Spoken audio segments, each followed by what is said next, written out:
Dehydration நம்மள பல பேருக்கு டீஹைட்ரேஷன்னால தலைவலி வரும்ன்றது தெரியவே தெரியாது. டீஹைட்ரேஷன் எப்பப்பெல்லாம் வரும் அப்படின்னா, வெயில்ல அதிகமாக சுத்தும் போது என்னாகும், ஸ்வெட் ஆகும். அதிகமாக வேலை செய்யும் போது ஸ்வெட் ஆகும். அந்த சமயத்தில் வரும். அப்படி இல்லையா, டயரியா போகிற சமயத்தில் நம்ம பாடியிலேருந்து எலக்ட்ரோலைட்ஸ் வாட்டர் லாஸ் இருக்கும்போது இந்த மாதிரி டீஹைட்ரேஷன் வரும். ஃபீவர் சமயத்துலேயும் டீஹைட்ரேஷன் நடக்கும். எப்படி அப்படின்னா, ஃபீவர் சமயத்தில் டெம்பரேச்சர் அதிகமாக இருக்கும். அதை வந்து குறைக்கிறதுக்காக பாடி வந்து என்ன பண்ணும் அப்படின்னா, வேர்வையை வெளியே தள்ளி அந்த பாடி டெம்பரேச்சரை குறைக்கும்.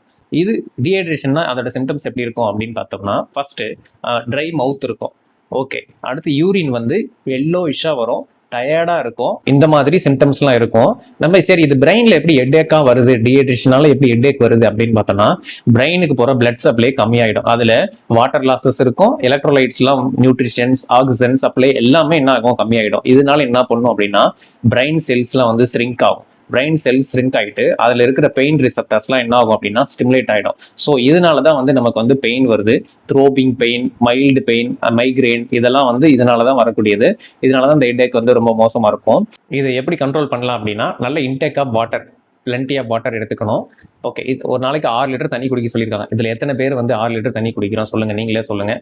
அதுக்கப்புறம் ஓஆர்எஸ், ஓரல் ரீஹைட்ரேஷன் சால்ட், இது வந்து எலக்ட்ரோலைட் இம்பேலன்ஸ் வந்து பேலன்ஸ் பண்ணுறதுக்காக எடுத்துக்கிறோம். அப்புறம் வந்து இந்த மாதிரி டீஹைட்ரேஷன் வந்துருச்சு அப்படின்னா நல்ல ஒரு கூல் பிளேஸுக்கு, அமைதியான பிளேஸுக்கு போயிடுங்க. போயிட்டு ரெஸ்ட் எடுக்கும்போது அது என்ன பண்ணும் அப்படின்னா திரும்ப ரிவர்ஸ் ஆகிடும்.